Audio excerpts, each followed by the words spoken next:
사도행전 4장 23절부터 31절까지 말씀으로 한 마음으로 기도하라, 한 마음으로 기도하라, 이런 제목으로 말씀의 은혜를 나누고자 합니다. 하나님의 놀라운 기적 앞에서 오히려 하나님을 대적하는 무리를 보면서 우리는 깨달아야 돼요. 읽어볼까요?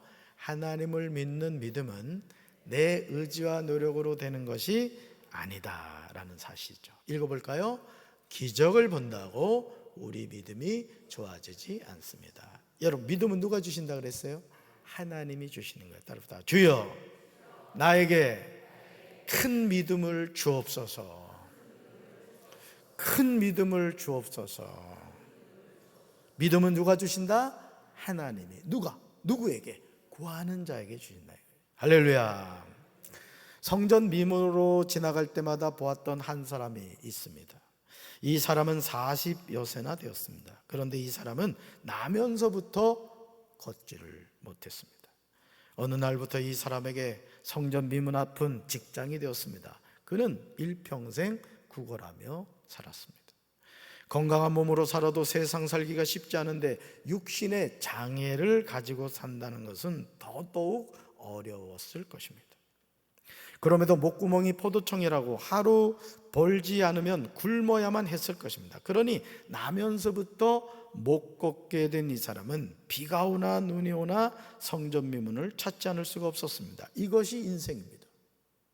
그런데 베드로와 요한을 통하여 이 사람은 하나님의 놀라운 은혜를 체험하게 되었습니다. 오늘 말씀을 듣는 가운데 여러분들이 이 은혜의 주인공이 되기를 주님의 이름으로 축원합니다.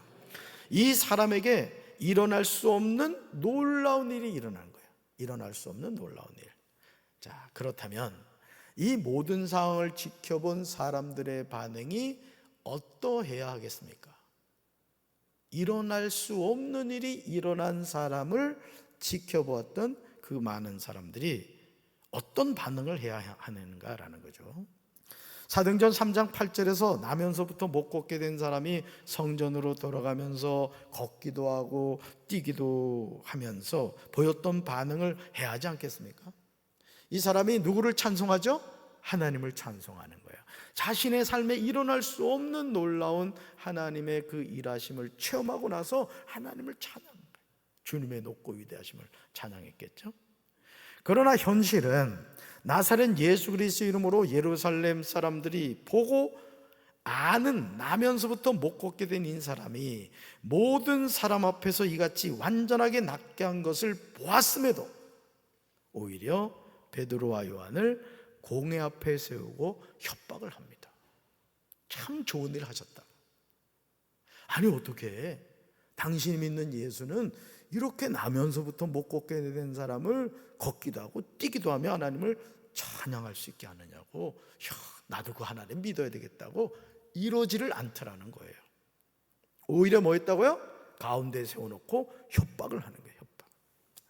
공회 앞에 서게 된 베드로와 요한이 사내들인 공회 회원들에게 전한 핵심적인 메시지는 다른 것이 아니었습니다. 읽어볼까요? 나사렛 예수 그리스도 이름으로 이 사람이 건강하게 되어 너희 앞에 섰느니라. 아멘. 누구 이름으로? 나사렛 예수 그리스도 이름으로. 이 사람이 어떻게 됐다? 건강하게 되었다. 이 은혜가 이 시간 임하게 되길 주님의 이름으로 축원합니다. 여러분에게 임하기를 주님의 이름으로 축원합니다. 이것이 복음의 핵심 메시지입니다.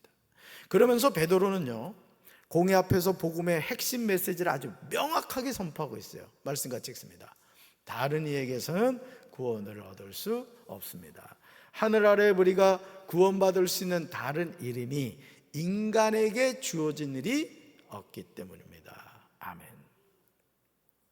사랑하는 성도 여러분, 베드로가 전하는 복음을 들은 공회 회원들의 반응이 무엇입니까? 그들은 베드로와 요한이 본래 배운 것이 없는 보잘것없는 사람인 줄 알았는데 이렇게 담대하게 말하는 것을 보고 놀랐던 거예요.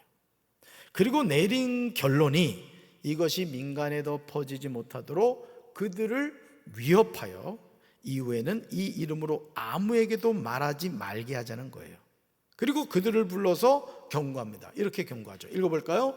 절대로 예수 이름으로 말하지도 말고 가르치지 말라고 명령하였다. 아멘. 절대로. 누구 이름으로? 예수님의 이름으로. 예수 이름으로. 말하지도 말고 가르치지도 말라는 거예요. 사랑하는 성도 여러분, 오늘도 원수 마귀는 하나님의 자녀들에게 이런 협박을 합니다. 아무에게도 복음을 전하지 말라고 합니다. 너 복음 전하다가 창피당해. 너 혼자 예수 잘 믿으면 돼. 아무에게도 말하지 말라는 거예요. 복음을 전하지 말라는 거예요. 또 아무에게도 전도하지 말라는 거예요. 전도는 어려운 거야. 전도는 너무너무 어려운 거야. 여러분, 전도가 어려워요? 쉬워요? 따르다. 전도는 쉽다. 표정을 보니까 안 그런 것 같던데. 다시. 전도는 쉽다. 여러분, 전도가 뭐라 그랬어요? 도를 전하는 거예요. 예수의 복음을 전하는 거란 말이에요. 자, 저를 보세요. 자, 여기 복음이 있어요. 전도는 뭐냐? 이 복음을 전하는 거예요. 우리는 복음을 전한다, 전도하는 걸 자꾸 인도까지 생각을 해요. 그러니까 어렵다고 생각을 하는 거예요. 예를 들어 친구를 만나서, 예를 들어 카페 하루에서 또는 슈가 커피에서 또는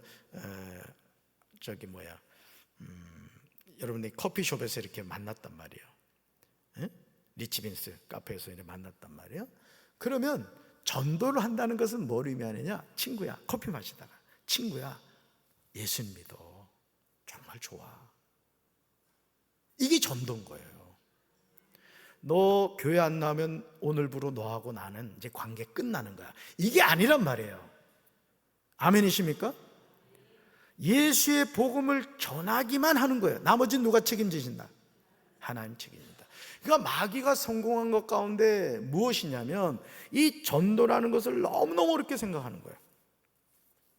제가 9일날, 오늘이 10일이죠?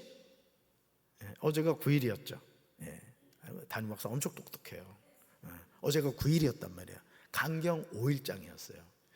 그래서 저는 이제 강경 5일장이 되면은 항상 제가 이제 책임감을 가지고 그 천막을 설치하는 우리 박기덕 성도님하고 황동식 성도님 이렇게 수고를 하세요. 그럼 제가 그 목양실에 있으면 꼭 가서 기도를 해드려요. 이래 보면 설치를 하고 계세요. 가서 기도해드리고 또 거기서 봉사하시는 분들 이렇게 제가 시간이 되면 꼭 가서 이제 기도를 해드리는데, 가서 이제 그 커피 봉사하시는 그 권사님하고 이제 두 분이 계시더라고요. 그래가지고 자, 기도합시다 하고 기도하는데 우리 허영매 권사님이 앞에 이제 아는 분이 지나간 거예요. 아는 분이. 담임 목사는 막 주여 믿습니다 기도하고 있는데 허영매 권사님은 와서 커피 마셔 막 이러는 거야. 기도하면서 나도 놀라고 이건 뭐지? 근데 아침에 전화가 온 거예요. 아, 목사님, 제가 지나고 나서 생각해 보니까 제가 너무 실수를 한 것 같아요. 그러는 거예요. 여러분, 실수예요, 실수예요? 그럼 담임 목사가 그래요, 허 권사님, 나 그럴 줄 몰랐습니다. 담임 목사가 기도하는데 어이 와서 커피 먹고 가. 이럴 수가 있습니까? 제가 그러겠습니까? 제가 칭찬해 드렸죠. 아니야, 권사님, 나는 권사님이 너무 잘했다고 생각해. 그분에게 어쨌든 커피 마시고 가라는 건 전도하려고 한 거잖아요. 그렇다는 거예요. 괜찮아요 하고서 격려해 드리고 기도해 드렸어요. 여러분, 오늘 우리가 이 마귀에게 속는 것 가운데 하나가 뭐냐면 아무에게도 복음 전하지 말라는 거예요. 남편에게도 하지 말라는 거예요. 그 인간 안 들어. 자식에게도 전하지 말라는 거예요. 30년을 전했는데도 안 듣는데 뭐하루 전에 포기해. 말하지도 말고 가르치지 말라고 명령하는 거예요, 원수 마귀는. 그러나 우리는 우리 주변에 있는 불신자들이 듣든지 아니 듣든지 복음을 전하며 살아야 할 줄로 믿습니다. 여러분, 화요일날 충남기총 바른인권위원회 모임이 있었어요. 그래가지고 이제 식사 대접을 하고 멀리 갈 수가 없어서 이제 그 클래시움 앞에 있는 메가커피를 갔어요. 거기 갔더니 이정미 성도가 있는 거야. 딱 걸렸지 나한테. 요즘 수박 농사 짓느라고 주일 성수를 못하고 있거든요. 내 레이더에 딱 띄었지. 가가지고 건강하시냐고, 주일날은 와야지 이랬더니 너무 바쁘다는 거예요. 그러면 주일 저녁이라도 오시라고. 그 친구하고 같이 앉아서 커피를 드시더라고요. 여러분, 오늘 우리가 항상 어디에 관심을 가져야 되느냐? 내 주변에 있는 믿지 않는 사람들에게 복음을 전하는 것을 사명으로 여기시길 바라요. 아멘이십니까? 여러분, 순교보다 더 큰 상급이 전도라는 거 아십니까? 순교는 나 한 사람이 하나님의 영광을 위해서 목숨을 바치는 거잖아요. 전도는 뭐예요? 천하보다 귀한 영혼을 구원하는 거란 말이에요. 이건 이타적인 거죠. 나는 우리 교회 성도들이 전도의 사명자들에게 주님의 이름으로 축원합니다. 그래서 1년에 100명씩 전도하는 10명의 전도자들이 세워질 줄로 믿습니다. 베드로와 요한은 사내들인 공회 회원들의 위협과 경고를 전혀 두려워하지 않았다는 거예요. 답니다. 전도를 두려워하지 말자. 오히려 담대하게 베드로와 요한은 대답하였습니다. 자신의 목숨을 해칠 수 있는 수많은 사람 앞에서 담대하게 자신이 믿는 것을 전합니다. 말씀 읽어볼까요? 하나님의 말씀을 듣는 것보다 당신들의 말을 듣는 것이 하나님 보시기에 옳은 일인가를 판단해 보십시오. 우리는 보고 들은 것을 말하지 않을 수 없습니다. 아멘. 오늘 우리에게 이런 믿음의 결단과 선포가 필요합니다. 우리는 세상에서 예수님을 믿는 사람으로서 티를 내야 돼요. 따라서 예수 믿는 것을 티를 내자. 아멘이십니까? 예수 믿는 것을 티를 내란 말이야. 아, 저 사람 예수쟁이야. 야, 달라도 다르구나. 믿지 않는 사람들 가운데서 살아도 아, 저 사람은 예수님을 믿는 사람이야. 믿지 않는 우리와 달라도 너무 달라. 당시 이스라엘을 이끌어가던 사내들인 공회 회원들 앞에서 베드로와 요한이 담대하게 자신이 믿는 믿음을 선포한다는 것은 목숨을 거는 일이었어요. 그러나 그들은 세상의 배움이나 세상의 지혜가 아니라 진리로 싸웠습니다. 여러분, 이런 이야기 기억하십니까? 북한 6.25 전쟁 사변이 났을 때 괴뢰군들이, 북한 괴뢰군들이 예배당에 신자들을 다 모아놨다는 거예요. 그리고 앞에다가 옛날에 왜 벽에다 예수님 성화를 많이 걸어놨잖아요. 성화를 요 앞에다 갖다 놓고는 자, 지금부터 이 성화를 밟고 가는 사람은 살려주겠다. 안 밟는 사람은 즉결 처형하겠다. 그랬다는 거예요. 자, 뒤에서부터 사람들이 이제 걸어 나옵니다. 장로님이 밟고 지나갑니다. 권사님도 밟고 갑니다. 이제 밟고 가는 사람. 그런데 간혹 밟지 않고 가는 사람이 있더라는 거예요. 괴뢰군이 어떻게 하는지 아십니까? 성화를 밟고 가는 사람은 다 밖으로 가서 총살했다는 거죠. 그러니까 오늘 우리가 예수를 믿는다고 하면서 가짜 그리스도인이 너무 많아요. 가짜 목사들도 많고요. 저는 우리 사랑하는 성도 여러분들이 이양 신앙생활 하면은 진짜 그리스도인으로서 예수를 배신하지 않고 예수님의 말씀에 붙잡혀 끝까지 승리하는 삶을 살게 되기를 주님의 이름으로 축원합니다. 자신의 목숨을 거는 일이었다는 거죠. 결국 관리들은 백성들 때문에 사도 베드로와 요한을 어떻게 처벌할지를 찾질 못했어요. 다만 다시 위협하고 놓아줬어요. 그렇다면 관리들이 베드로와 요한을 처벌하지 못했던 이유는 무엇일까요? 이는 모든 사람이 그 된 일을 보고 하나님께 영광을 돌렸기 때문이에요. 부인할 수 없는 사실 때문에 그런 거예요. 그러니까 오늘 우리 교회도 어떤 교회가 되어야 되느냐? 성령이 폭포수같이 임하시고 병든 자가 치료되고 말이야. 귀신이 쫓겨나고 가난한 자가 부요하고 강경 제일 감리교에 오면은 삶이 새로워진다는 그런 역사가 나타나야 되는 거예요. 그래서 모이면 간증하는 게 간증.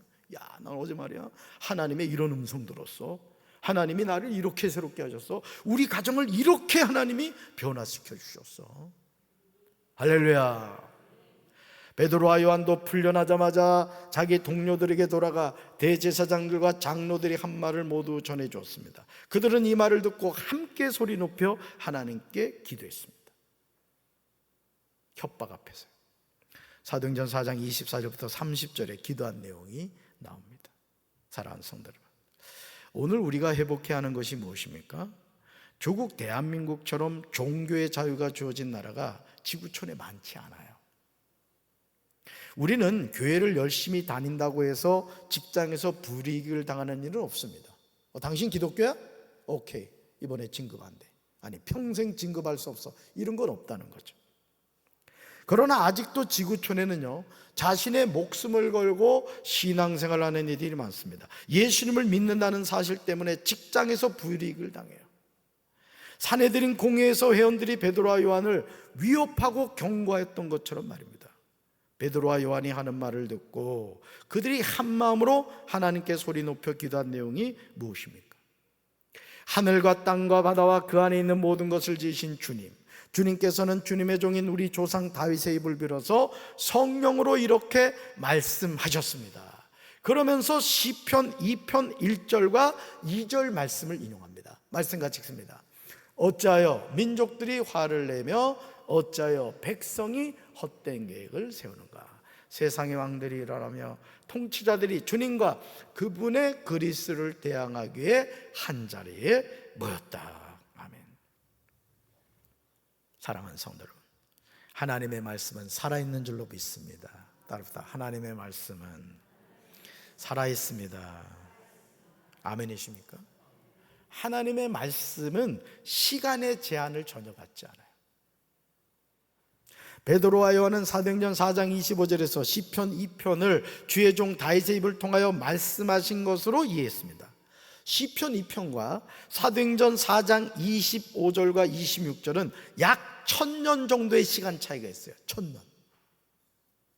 그러므로 주의 종 다윗의 입을 통하여 성령으로 말씀하신 내용이 1000년 후에 사도들을 통하여 실제로 일어난 거예요. 몇 년 후에? 1000년 후에. 열방이 분노합니다. 족속들이 허사를 경영합니다. 세상의 군왕들이 나섭니다. 관리들이 함께 모여 주와 그의 그리스도를 대적합니다. 그런데 이런 예언적인 선포가 실제로 이루어졌다는 거죠. 사도행전 4장 27절과 28절에서 베드로와 요한이 이 사실을 분명히 전합니다. 말씀 같이 읽습니다. 사실 헤롯과 본디오 빌라도가 이방 사람들과 이스라엘 백성과 한패가 되어 이송에 모여서 주님께서 기름 부으신 거룩한 종 예수를 대적하여 주님의 권능과 뜻으로 미리 정하여 두신 일들을 모두 행하였습니다. 아멘. 주님의 권능과 뜻으로 보세요. 미리 정하여 두신 일들을 어떻게 했다? 모두 행하였다는 거죠. 그러니까 누가 정해 놓으셨다는 거예요? 하나님이 정해 놓으셨다는 거죠. 다윗이 성령으로 약 1000년 전에 기록한 예언적 시편을 초대교회 성도들이 예수님의 순환과 박해 속에서 성취된 말씀으로 이해한 거예요. 그래서 시편 2편과 사도행전 4장은 시간상으로는 약 1000년 떨어져 있지만 신학적으로는 하나의 사건, 즉 메시아를 대적하는 세상의 반역을 연결해서 보여주고 있다는 거예요. 그래서 이 세상의 문화는 하나님을 대적합니다. 여러분들이 영화를 보거나 드라마를 보거나 또 유튜브에 많은 그 내용들을 잘 보세요. 거기 하나님이 계십니까? 하나님을 조롱하죠. 말씀을 이상하게 해석해서 엇나가게 만들고 그렇게 하죠. 사랑하는 성도 여러분, 미국의 신학자 리처드 니버는 그의 대표작인 그리스와 문화에서요, 교회와 그리스도인이 문화에 대해 취할 수 있는 5가지 유형을 제시하고 있습니다. 니버는 이렇게 말했어요. 읽어볼까요? 교회가 세상 문화를 무조건 거부하거나 무비판적으로 수용하는 극단을 피한다. 그러니까 세상의 문화를, 교회가 세상의 문화를 무조건 거부하는 거예요. 예전에 여러분 이 드럼이 교회에서 절대 이거 못 들어오겠습니다. 특별히 장로교 같은 경우는 교회에서 드럼이 어디 있습니까? 근데 지금 교회마다 드럼 없는 데 있어요? 없어요? 다 들어만단 말이죠. 또 무비판적으로 수용하는 것. 미국에서 뭐 이게 좋은 거다 해가지고 그냥 막 그걸 교회 안으로 이렇게 수용한다. 이거는 극단을 피해야 된다는 거죠. 특히 복음이 문화 속에서 역사하며 사회와 제도, 예술, 정치, 경제를 하나님의 뜻에 맞게 변화시킬 수 있다는 문화 변혁의 관점을 높이 평가했던 거예요. 그러니까 복음이 문화 속에서 영향력을 발휘해야 된다는 거예요. 아멘이십니까? 그러니까 교회가 세상을 이끌어 가야 되는 거예요. 아멘. 읽어봅시다. 교회는 세상의 문화를 무조건 거부하거나 동화되기보다 복음의 능력으로 문화를 비판하고 갱신하며 변혁하는 사명을 감당해야 합니다. 한 번 더요.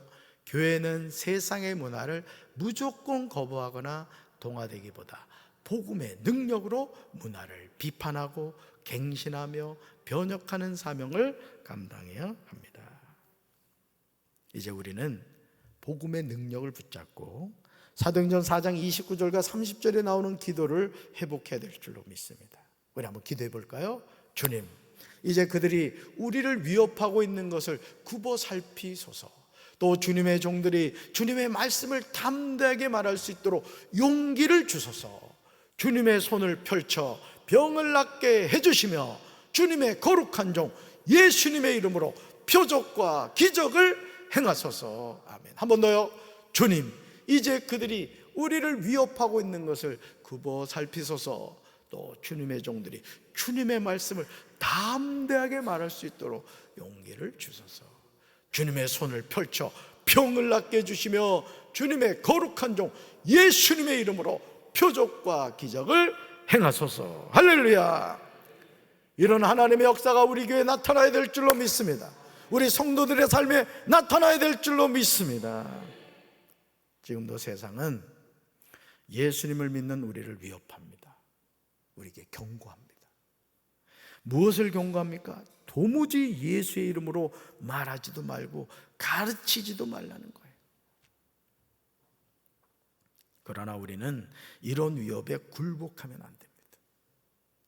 주님의 말씀을 담대하게 말할 수 있도록 용기를 달라고 기도해야 될 줄로 믿습니다. 그래야 승리하는 거예요.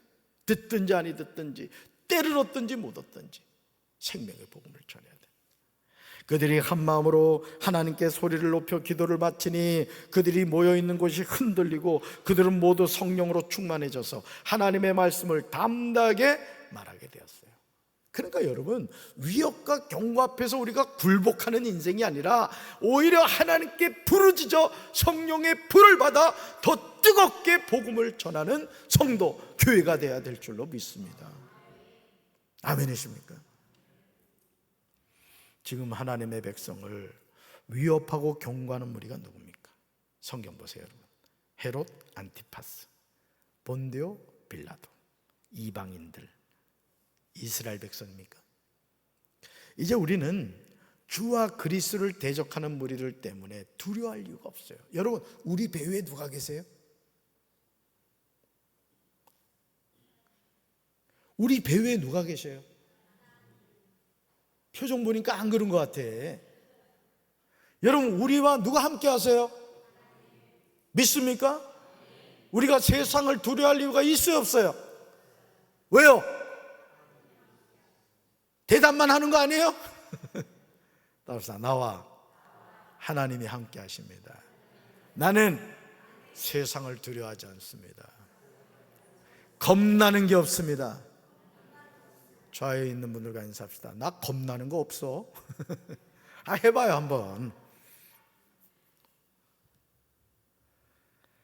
담대히 하나님의 말씀을 전해야 합니다. 손을 내밀어 병을 낫게 해달라고 구해야 될 줄로 믿습니다. 표적과 기사가 거룩한 종 예수의 이름으로 이루어지게 해달라고 구해야 할 줄로 믿습니다. 주의 종 우리 조상 다윗의 입을 통하여 성령으로 말씀하신 하나님이 초대교회 성도들이 한 마음으로 하나님께 소리 높여 기도했을 때 모인 곳이 진동했어요. 우리가 다 성령이 충만하여 담대히 하나님의 말씀을 전했습니다. 그러므로 이제 우리는 영적으로 깨어있어 한마음으로 기도해야 될 줄로 믿습니다. 기도할 때 하나님이 역사하시고, 기도할 때 병든 자가 치료되고, 기도할 때 불가능하게 보이는 모든 일들이 가능하게 될 줄로 믿습니다. 성령이 함께 하실 때 우리는 예수님의 증인으로 예루살렘과 온 유대와 사마리아 땅 끝까지 이르러 예수님의 증인 될 줄로 믿습니다. 우리 교회 우리 성도들이 이 하나님의 사명을 감당하는 충성된 일꾼들 되시기를 주님의 이름으로 축원합니다. 가슴에 손 얹겠습니다. 사랑의 주님, 베드로와 요한을 한가운데 세우고 사내들인 공회의 회원들이 위협하고 협박하고 경고했습니다. 그러나 베드로와 요한은 쫄지 않았습니다. 두려워하지 않았습니다.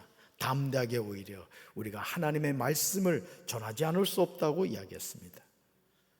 오늘 우리가 침묵하기에, 우리가 전도하지 않기에 우리 주변에 천국 가야 할 영혼들이 지옥으로 들어가고 있습니다. 아니, 지옥의 불구덩이로 떨어지고 있습니다. 나 한 사람 구원받는 것도 감사한 일이지만 나를 구원하신 하나님의 선하신 뜻은 너만 천국 가지 말고 내 가족도, 내 이웃도 천국 가라고 나 같은 죄인을 먼저 구원해 주신 줄로 믿습니다. 우리가 허락하신 이 전도의 사명을 믿음으로 잘 감당하여 가정이 인가기도 되게 하시고, 나로 말미암아 우리 주변에 있는 모든 이들이 인격적인 예수님을 만나 천국 백성 되게 하옵소서. 우리 교회가 만민이 기도하는 집이 되게 하시고, 강권하여 내 집을 채우라는 말씀처럼 이 3층과 4층 예배당이 예배 때마다 가득가득 차게 하옵소서. 이제는 우리 주 예수 그리스도의 크신 은혜와 하나님 아버지의 한없는 사랑과 성령님의 교통하심이 한 마음으로 기도하여 하나님의 기적을 체험하기 원하는 사랑하는 주의 백성들을 위해 이제부터 영원토록 함께 하시기를 간절히 축원하옵나이다. 아멘.